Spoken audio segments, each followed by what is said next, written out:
Hello dear students, welcome to Spark Academy. चलिए आज के सेशन की शुरुआत करते हैं, जहां हम आज बात करेंगे एसिड बेस एंड सॉल्ट के बारे में। जैसा कि इस चैप्टर में आपने ऑलरेडी फिजिकल और केमिकल स्टेट्स के बारे में किसी भी कंपाउंड के जाना है, और आर्हेनियस थियरी क्या थी, कैसे हमने एलिमेंट्स का यानी कि आयंस के एसोसिएशन और डिसोसिएशन को जाना। उसके बाद हमने weak acid, strong acid, weak base, strong base को आइडेंटिफाई कर सके।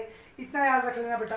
अगर ये सेशन आपको समझना है, ये चैप्टर आपको अगर अच्छे से समझना है एसिड बेस सॉल्ट, तो आपको बेसिक नॉलेज होना चाहिए एलिमेंट्स का और उसके द्वारा बनने वाले कंपाउंड का। जैसे मैंने आपको ऑलरेडी 4 चीज़ें बता दी थी कि वीक एसिड क्या होता है, वीक बेस क्या होता है। आपको सारे एटलीस्ट 2 एग्जाम्पल पता होने चाहिए। जैसे स्ट्रॉन्ग एसिड में पूछूं तो आपको पता होना चाहिए HCl, H2SO4, HNO3 nitric acid, ये सारे स्ट्रॉन्ग एसिड है। वीक एसिड की बात करूंगा तो एसिटिक एसिड, ठीक है। अगर स्ट्रॉन्ग बेस की बात करूंगा तो NaOH, KOH, COH। तो ये बेसिक 2-2, 3-3 एग्जाम्पल आपको याद होना ही चाहिए। Okay, ammonium hydroxide weak base होता है।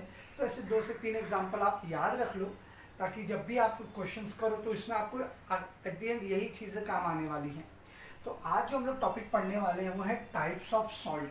तो बेसिकली बेटा टाइप्स ऑफ सॉल्ट कितने प्रकार के होते हैं? So there are 3 types of salt. Salt भी बेटा 3 प्रकार के हैं, और वो कौन कौन से हैं? एक सॉल्ट होता है एसिडिक इन नेचर, एक सॉल्ट होता है बेसिक इन नेचर, और एक सॉल्ट आपका होता है न्यूट्रल। एक सॉल्ट आपका होता है न्यूट्रल। न्यूट्रल वाला आपने बहुत अच्छे से जाना है, समझा है। तो आज मैं आपको एक एक एग्जाम्पल के साथ ये तीनों टर्म समझाने वाला हूँ। आपको कब न्यूट्रल सॉल्ट मिलेगा? जब आप कोई स्ट्रॉन्ग एसिड को ऐड करेंगे किसी स्ट्रॉन्ग बेस के साथ, तब जाके आपको कहीं एक न्यूट्रल सॉल्ट मिलता है। एम आई राइट और रॉन्ग? अगर आप इसे एग्जाम्पल से समझना चाहें तो आइए मैं इसको एग्जाम्पल से समझाता हूँ। स्ट्रॉन्ग एसिड का एग्जाम्पल बोलूँ तो चलो मैंने ले लिया HCl। आप सल्फ्यूरिक एसिड लो, नाइट्रिक एसिड लो, आपके ऊपर है। स्ट्रॉन्ग बेस का एग्जाम्पल लो, चलो मैंने ले लिया सोडियम हाइड्रोक्साइड ले लिया, NaOH। अब आप जानते हैं ये मेरा हाइड्रोजन आयन है, ये क्लोरीन एनायन है, सोडियम कैटायन है, OH एनायन है। तो आपको पता है कि ऑपोजिट चार्जेस एक दूसरे को अट्रैक्ट करेंगे। तो ये क्लोरीन किसके साथ चला जाएगा? सोडियम के साथ। तो क्या फॉर्म करेगा? Sodium chloride NaCl। और आपको वाटर यहाँ से देखो H 2H और एक O, यानी एक आपका ये ऑक्सीजन। तो इस तरीके से ये जो सोडियम क्लोराइड होता है ये होता है न्यूट्रल सॉल्ट। क्या होता है बेटा? ये होता है न्यूट्रल सॉल्ट। तो न्यूट्रल सॉल्ट के लिए आपको हमेशा याद रखना है स्ट्रॉन्ग एसिड ही स्ट्रॉन्ग बेस के साथ रिएक्ट करेगा तो आपको न्यूट्रल सॉल्ट देगा। क्या कहा मैंने? आई रिपीट, जब स्ट्रॉन्ग एसिड किसी स्ट्रॉन्ग बेस के साथ रिएक्ट करेगा तब आपको न्यूट्रल सॉल्ट मिलेगा। तो आपको एसिडिक सॉल्ट कब मिलेगा? आपको एसिडिक सॉल्ट कब मिलेगा? आपको एसिडिक सॉल्ट, तो जैसा कि आपने न्यूट्रल देख लिया कि आपको न्यूट्रल कैसे मिलता है सॉल्ट। न्यूट्रल सॉल्ट कब मिलेगा? जब स्ट्रॉन्ग एसिड स्ट्रॉन्ग बेस के साथ रिएक्ट करेगा। अब आपको एसिडिक सॉल्ट कब मिलेगा? जब कोई स्ट्रॉन्ग एसिड किसी वीक बेस के साथ रिएक्ट होगा तो जाके आपको एसिडिक सॉल्ट मिलेगा और वाटर निकलेगा। सॉल्ट आपको मिलेगा, लेकिन इस केस में ये एसिडिक सॉल्ट होगा। आइए इसको एग्जांपल से समझाता हूँ। स्ट्रॉन्ग एसिड का यहाँ पर मैंने एग्जांपल ले लिया H2SO4, ठीक है। वीक बेस का एग्जांपल बोलो, वीक बेस कोई भी ले लो। जैसे मैंने अमोनियम ले लिया, अमोनियम हाइड्रोक्साइड NH4OH, ठीक है ना बेटा। ये आपका अमोनियम हाइड्रोक्साइड हो गया। अब क्या होगा? चलो बोलो, जल्दी से बोलो। देखो ये एनायन है, ये कैटायन है, तो यहाँ से तो H2O ग्रुप आपका फॉर्म्ड हो जाएगा, ठीक है।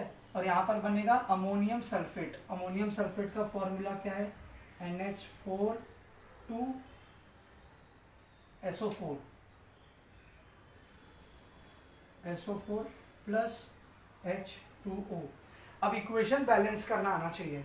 अब यहाँ पर देखो NH4 2 टाइम ले लिया है ना, NH4 आपका 2 टाइम है और यहाँ पर 1 टाइम है, और यहाँ पर वाटर मॉलिक्यूल आ रहा है H2, ठीक है। तो यहाँ पर अगर अमोनियम सल्फेट में अमोनियम का 2 मॉलिक्यूल है तो मुझे यहाँ 2 लेना पड़ेगा। तो जब मैंने अमोनियम को 2 टाइम लिया तो ये 2 टाइम ऑक्सीजन भी हो जाएगा, 2 टाइम हाइड्रोजन भी हो जाएगा। तो अब यहाँ का 2 हाइड्रोजन, यहाँ का 2 हाइड्रोजन, टोटल 4 हाइड्रोजन, और यहाँ मैंने अभी तक सिर्फ 2 हाइड्रोजन लिया है। तो यहाँ पर कितना हो जाएगा, 2 हाइड्रोजन। यहाँ पर कितना ऑक्सीजन है, 2 ऑक्सीजन है। तो यहाँ पर भी देखो, यहाँ पे 2 लेते ही क्या हो गया, 2 ऑक्सीजन मिल गया। यानी कि 2 अमोनियम हाइड्रोक्साइड से 2 वाटर मॉलिक्यूल मिलेंगे और अब हमें मिलेगा अमोनियम सल्फेट। तो अमोनियम सल्फेट कैसा कंपाउंड होगा, कैसा सॉल्ट होगा, अमोनियम सल्फेट आपका एसिडिक सॉल्ट होगा। यहाँ पर अमोनियम सल्फेट आपका एसिडिक सॉल्ट होगा। तो अब समझ में आया आपको कि ऐसा हमें एसिडिक सॉल्ट कब मिलेगा। एसिडिक सॉल्ट हमें तब मिलेगा जब हम किसी स्ट्रॉन्ग एसिड को किसी वीक बेस के साथ रिएक्ट करेंगे। जब हम किसी स्ट्रॉन्ग एसिड को वीक बेस के साथ रिएक्ट करेंगे तो हमें एसिडिक सॉल्ट मिलता है। Is that clear. और वाटर तो छोड़ेगा, वो लिबरेट हो गया, होना ही है। अब बढ़ते हैं अपने तीसरे टाइप ऑफ सॉल्ट की तरफ, जो है बेसिक सॉल्ट। अब आपको बेसिक सॉल्ट किस कंडीशन में मिलेगा, सोचो। एसिड सॉल्ट कब मिला, जब आपका एसिड स्ट्रॉन्ग था। तो बेसिक सॉल्ट कब मिलेगा, जब आपका बेस स्ट्रॉन्ग होगा। So this time here weak acid with strong base. अब बेस यहाँ पर अगर आपका स्ट्रॉन्ग होगा बच्चा, तो आपको बेसिक सॉल्ट ही मिलेगा, ठीक है। क्या मिलेगा, बेसिक सॉल्ट ही मिलेगा। अब इसे एक एग्जांपल से समझते हैं। वीक एसिड क्या होता है, आपका एसिडिक एसिड वीक एसिड होता है विनेगर। ये आपका है CH3COOH, ये हो गया आपका acetic acid plus strong base. बताइए स्ट्रॉन्ग बेस, NaOH है, KOH है, कुछ भी ले लो स्ट्रॉन्ग बेस में। सोडियम हाइड्रोक्साइड मैंने ले लिया। तो अब आपका बेसिक सॉल्ट कौन सा बनेगा, तो सबसे पहले तो ये हाइड्रोजन आयन यहाँ से निकलेगा, हाइड्रोक्साइड आयन यहाँ से निकलेगा, ये वाटर मॉलिक्यूल हो गया। तो क्या हुआ, क्या बचा, सोडियम CH3COO या CO2 भी बोल सकते हैं। इसे सोडियम एसीटेट हम कहेंगे। क्या बनेगा, सोडियम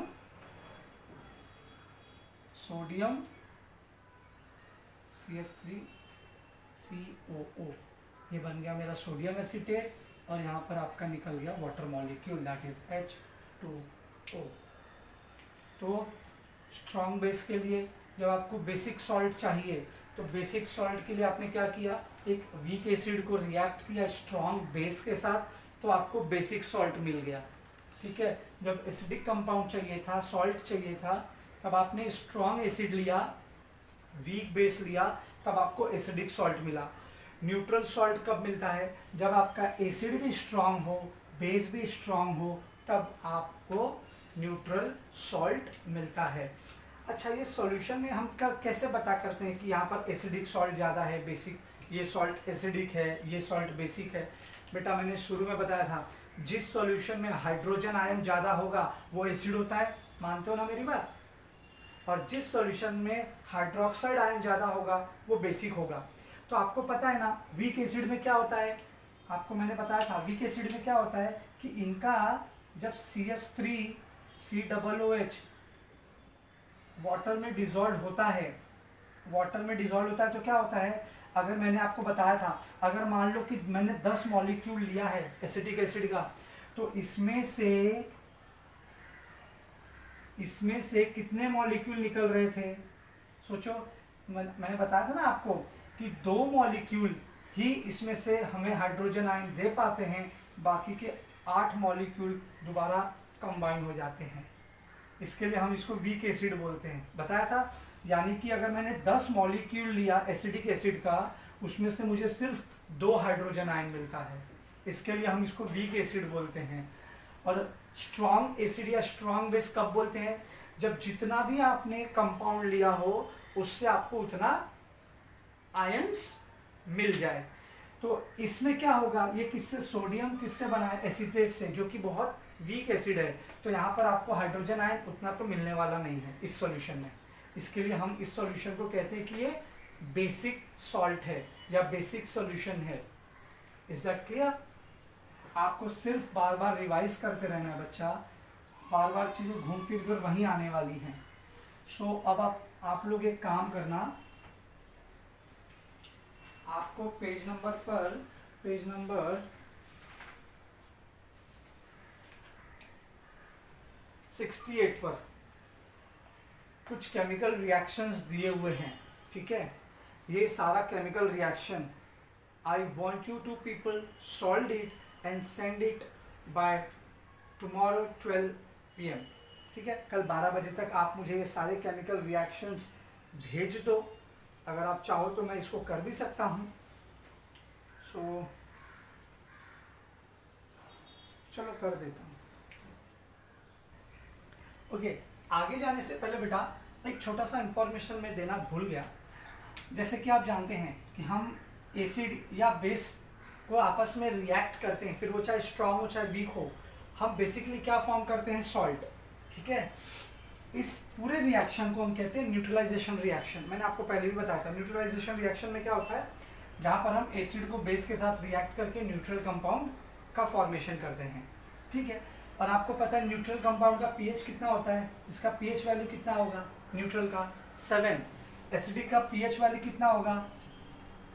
लेस देन। इसका पीएच वैल्यू कितना होगा? इसका पीएच वैल्यू होता है लेस देन 7। बेसिक का पीएच वैल्यू कितना होगा? ये फिलिंग द ब्लैंक्स में आ सकता है, मोर देन 7। याद है आपको? ठीक है। 7 से अगर 7 से कम हुआ 1 2 3 4 5 6 तो वो एसिडिक कंपाउंड है। 7 से ज़्यादा हुआ 8 9 10 11 12 13 14 तो वो बेसिक होता है, और न्यूट्रल वाला होता है 7। तो यहाँ पर आपको पेज नंबर 68 पर कुछ कंपाउंड दिए गए हैं और आपको क्लासीफाई करने बोला है। तो आइए पहले उसको क्लासीफाई कर लेते हैं। कैसे क्लासीफाई करोगे? ओके स्टूडेंट, यहाँ पर कुछ कंपाउंड दिए गए हैं, उसके नाम दिए गए हैं, और आपको आइडेंटिफाई करना है टाइप्स ऑफ सॉल्ट। ये सॉल्ट जो आपको दिया है, सारा का सारा सॉल्ट जो है किस टाइप का है, whether it is acidic salt, whether it is basic salt, और it is a neutral salt. तो आइए इसको ट्राई करते हैं सॉल्ट करने के लिए। तो जो सोडियम सल्फेट है, सोडियम सल्फेट का केमिकल फॉर्मूला क्या है?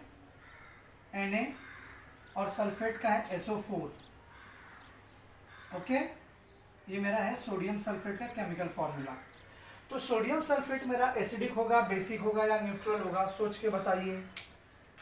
और अगर नहीं बता सकते तो अभी जो मैंने आपको तीनों टाइप बताए उसके ऊपर ज़रा गौर कीजिए कि क्या हो सकता है। मुझे सोडियम, चलो सल्फेट ग्रुप है, सोडियम ग्रुप है, इसको रिएक्ट करके देखते हैं कि मुझे कैसे पता चलेगा। सल्फेट ग्रुप के लिए मैं ले लेता हूं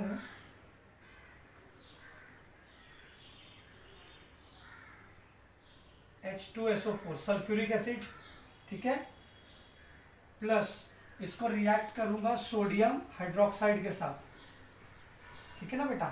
किसके साथ रिएक्ट करूंगा? सोडियम हाइड्रोक्साइड के साथ। तो मुझे क्या मिलेगा? ये cation anion, cation anion, cation anion के साथ जाएगा, तो जाके मुझे मिलेगा सोडियम सल्फेट और H2O, ठीक है? क्या मिलेगा? H2O। यहाँ पर मुझे 2 टाइम लेना पड़ेगा, यही होगा ना? ठीक है, 2 टाइम ले लो। 2 टाइम लेने से आपको 2 वाटर मॉलिक्यूल मिलेगा, वो बैलेंस करने के लिए लिया गया। तो सल्फ्यूरिक एसिड क्या हो गया आपका? कौन सा एसिड होता है ये? सल्फ्यूरिक होता एसिड होता है आपका स्ट्रॉन्ग एसिड, NaOH आपका स्ट्रॉन्ग बेस होता है। तो जैसा कि मैंने अभी आपको बताया था डेफिनेशन में, जब स्ट्रॉन्ग एसिड किसी स्ट्रॉन्ग बेस के साथ रिएक्ट करेगा तो कैसा सॉल्ट देगा, कैसा सॉल्ट देगा, न्यूट्रल। यानी सोडियम सल्फेट क्या है आपका, न्यूट्रल सॉल्ट।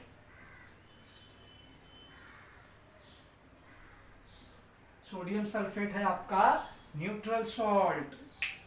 दूसरा पोटेशियम क्लोराइड, पोटेशियम का आता है K, क्लोराइड का आता है Cl, ठीक है, पोटेशियम क्लोराइड। चलो इसका भी आइडेंटिफाई करो। तो क्लोराइड है मतलब HCl लगा होगा ना, क्लोराइड है दैट मीन्स आपको एसिड में यहाँ पे Cl लेना होगा, हाइड्रोक्लोरिक एसिड को रिएक्ट करेंगे पोटेशियम हाइड्रोक्साइड के साथ, ठीक है ना। ये कैटायन एनायन, कैटायन एनायन कैसे प्रोडक्ट है। अब ये हाइड्रोक्लोरिक एसिड कैसा एसिड है, स्ट्रॉन्ग एसिड है। KOH कैसा बेस है, स्ट्रॉन्ग बेस है। NaOH, KOH ये सब आपके स्ट्रॉन्ग बेस होते हैं। तो अभी आपको पता है कि स्ट्रॉन्ग एसिड जब स्ट्रॉन्ग बेस के साथ रिएक्ट करेगा तभी तो आपको KCl मिलेगा, पोटेशियम क्लोराइड, और ये hydrogen hydrogen H2 water molecule बाहर निकल जाएंगे, ठीक है। तो आपको कैसा मिलेगा सॉल्ट, न्यूट्रल। अभी मैंने चैप्टर को शुरू करने से पहले बताया था। तो ये भी आपका हो गया पोटेशियम न्यूट्रल सॉल्ट, ठीक है। अब इसी तरीके से आपको बाकी के ये 4 निकालने हैं। तो बाकी के ये जो 4 हैं ये आपके लिए होमवर्क है, आप घर पे ट्राई कीजिए, प्रैक्टिस कीजिए और मुझे बताइए कि बाकी के ये जो 4 टाइप के जो आपके कंपाउंड हैं ये कैसे हैं, whether they are acidic, basic और न्यूट्रल, ठीक है।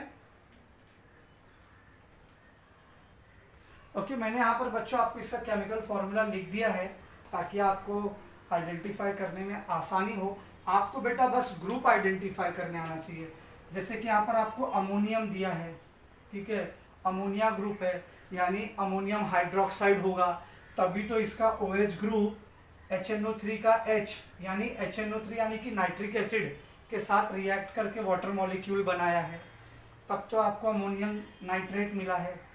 तो जो अमोनियम हाइड्रोक्साइड है ये एक वीक बेस होता है, ठीक है, और HNO3 एक स्ट्रॉन्ग एसिड होता है। तो जब एसिड स्ट्रॉन्ग है, बेस वीक है, तो आपको एसिडिक कंपाउंड मिलेगा, तब आपको कहीं एसिडिक कंपाउंड मिलेगा।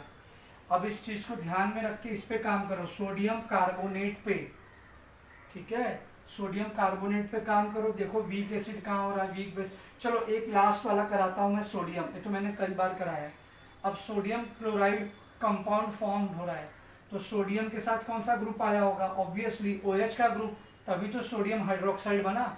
और HCl के साथ क्या आया होगा, HCl यानी कि हाइड्रोक्लोरिक एसिड।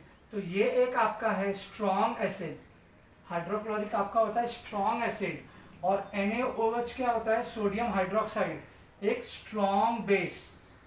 तो अब एसिड यहाँ पर स्ट्रॉन्ग है, बेस यहाँ पर आपका स्ट्रॉन्ग है, तो ये कैसा कंपाउंड होगा, ये कंपाउंड आपका न्यूट्रल, ये कंपाउंड आपका होगा न्यूट्रल।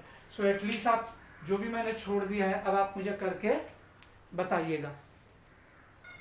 ओके स्टूडेंट, ये इक्वेशन आपके पेज नंबर 68 पर टेबल है, उसमें दिया हुआ है, जहाँ पर किसी भी मेटल का कार्बोनेट सॉल्ट को रिएक्ट करते हैं डाइल्यूट एसिड। डाइल्यूट एसिड मतलब उस एसिड में पानी ज़रूर होगा, इसलिए उसको हम लोग एक्वियस सॉल्यूशन भी कह सकते हैं। तो हमें एक सॉल्ट मिलेगा उस मेटल का, और उसके साथ में कार्बन डाइऑक्साइड और वाटर निकल जाएगा। तो ये आइए इसको कंप्लीट करके मैं बताता हूँ। कैल्शियम है आपका मेटल, कार्बोनेट आपका हो गया, सॉल्ट दे दिया है। तो अब ये मेटल का कार्बोनेट के साथ जो कंपाउंड बना है इसको हम ऐड कर रहे हैं HNO3 यानी कि नाइट्रिक एसिड के साथ। तो कैसा कंपाउंड बनेगा, तो सबसे पहले तो मेटल ले लो कैल्शियम, और यहाँ से बनेगा कैल्शियम नाइट्रेट CaNO3, कौन सा कंपाउंड बनेगा बेटा, CaNO3। तो यहाँ का 2H निकल गया है ना, यहाँ का आपका 2H निकल गया, तो 2H को याद रखो अभी, 2H को H2 भी ऐसे भी लिख सकते हैं। अब वाटर निकलना है तो O चाहिए, तो यहाँ पर CO3 है यानी ऑक्सीजन 3 है, एक ऑक्सीजन लेके यहाँ दे दो, तो यहाँ कितना बचा, CO2, CO2 जो कि गैस है, ठीक है ना बेटा, CO2 गैस है, और ये आपका हो गया H2O दैट इज लिक्विड। सो इस तरीके से आपको इक्वेशन से कंपाउंड या सॉल्ट बनाने आना चाहिए। अब यहाँ पर लिया पोटेशियम कार्बोनेट को सल्फ्यूरिक एसिड के साथ रिएक्ट किया है, तो अगेन क्या ले लेंगे, पोटेशियम को सल्फेट के साथ कंपाउंड फॉर्म करेगा, तो ये आपका बन जाएगा K2SO4 पोटेशियम सल्फेट, क्या बन जाएगा, पोटेशियम सल्फेट। उसके बाद इसमें से क्या होगा, देखो यहाँ CO3 है, सो 3 ऑक्सीजन है, तो CO2 प्लस O, ऐसे इसको ब्रेक कर लो, यहाँ पर कार्बन डाइऑक्साइड बन गया, निकाल लो इधर से कार्बन डाइऑक्साइड CO2, और एक ऑक्सीजन अभी भी यहाँ का बचा है, उसको दे दो इस हाइड्रोजन के साथ, तो ये H2O यानी वाटर मॉलिक्यूल निकला ना, H2O, ये आपका बन गया एक्वस सॉल्यूशन, ये आपका निकल गया इसमें से गैस, और ये पानी आपका रह गया लिक्विड। सो आई होप आपको समझ में आ गया होगा। इसी तरीके से स्टेबल के जितने भी रिएक्शंस हैं आपको कंप्लीट करने हैं। नीचे बाइकार्बोनेट के साथ दिया है, बेटा ट्राई करो, देखो कैसे कंपाउंड आप फॉर्म कर पा रहे हो, कैसे बैलेंस कर पा रहे हो। अगर नहीं होता है तो please ask me, I will solve it. Okay student, अब आते हैं अगले टॉपिक की तरफ, जिसका नाम है water crystallization and crystallization of water भी आप इसे कह सकते हैं। सो इस केमिकल रिएक्शन में बेसिकली होता क्या है कि जो वाटर के क्रिस्टल फॉर्म होते हैं उसे कैसे रिमूव किया जाता है वो हम देखेंगे। इसके लिए एक कंपाउंड लिया है जिसका नाम है कॉपर सल्फेट CuSO4। ये हाइड्रेटेड कॉपर सल्फेट है बेटा। कैसा कॉपर सल्फेट है, हाइड्रेटेड।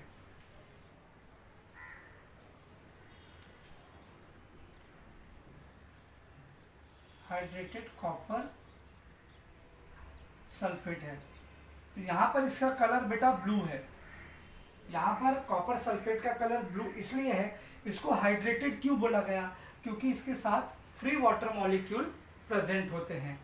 यहाँ पर कॉपर सल्फेट के साथ वाटर मॉलिक्यूल फ्रीली अवेलेबल, यानी कि वाटर के साथ वो मिक्स कॉपर सल्फेट है, जिसलिए इसका कलर जो है वो ब्लू कलर का होता है। जैसे ही मैं इसे हीट करूँगा, ये हीट का साइन है डेल्टा जिसे हम कहते हैं, जैसे ही इस कॉपर सल्फेट को मैं हीट करूँगा तो हीट करने से क्या होगा कि इसके अंदर का जो वाटर मॉलिक्यूल है वो इस कॉपर सल्फेट से अलग हो जाएगा। CuSO4 से ये जो 5 वाटर के मॉलिक्यूल हैं वो अलग हो जाएंगे, और यहाँ पर जो आपका कॉपर मॉलिक्यूल होगा ये अनहाइड्रस होगा। अनहाइड्रस का मतलब एन का मतलब क्या होता है, एनहाइड्रस। एन का मतलब होता है कि अब इसमें से पानी निकल गया, हाइड्रेट वर्ड ही वाटर से आया है, अब हाइड्रेट इसका अलग हो गया। इसलिए देखो यहाँ पर मैंने ये इनटू का साइन दिया था, यहाँ पर वाटर मॉलिक्यूल कॉपर सल्फेट के साथ है, यहाँ पर वाटर मॉलिक्यूल अलग सेपरेट हो गया है, ठीक है। ये एक अनहाइड्रस कॉपर सल्फेट बन गया, अनहाइड्रस कॉपर सल्फेट बन गया, और यहाँ पर इसका कलर हो जाता है वाइट। यहाँ पर इसका कलर क्या हो जाता है, वाइट। क्यों वाइट हो गया, क्योंकि हमने इसको हीट किया, हीट करने से वाटर इवेपोरेट हो गया, गैस बन के उड़ गया, आप बोल सकते हो। तो जैसे ही कॉपर सल्फेट वाटर से अलग हो गया, डिसोसिएट हो गया, है ना, डिसोसिएट अलग हो गया, तो कॉपर का कलर हो जाता है वाइट। और जैसे ही इस कॉपर में आप फिर से पानी डालो, ये फिर से अपना ब्लू कलर ले लेगा, ये फिर से अपने ओरिजिनल ब्लू कलर में आ जाएगा, यानी फिर ये हाइड्रेटेड कॉपर सल्फेट बन जाएगा। इसका एक एक्सपेरिमेंट है आपके पेज नंबर 69 पर, आप उसे कीजिएगा, और अगर चाहो तो यूट्यूब पे भी आप देख सकते हो, वहाँ पर बहुत क्रिस्टलाइजेशन ऑफ वाटर के बहुत सारे एक्सपेरिमेंट आपको मिलेंगे, आप वहाँ से भी इसको देख सकते हैं। तो बेसिक इसमें समझने वाली बात यही है कि कैसे ब्लू कलर से वाइट कलर बनता है और दोबारा फिर से अपने वाटर के कांटेक्ट में आते ही फिर कॉपर सल्फेट दोबारा अपने ब्लू वाइट्रल कलर में आ जाता है। सो बच्चों, आज के सेशन के लिए इतना ही। अगले सेशन में मैं आपके साथ इलेक्ट्रोलिसिस के ऊपर डिस्कस करने वाला हूँ। सो आज के सेशन के लिए बच्चों इतना ही। घर पे रहें, सुरक्षित रहें और अपने सेल्फ स्टडी को यूं ही करते रहें। And thank you so much for watching this video.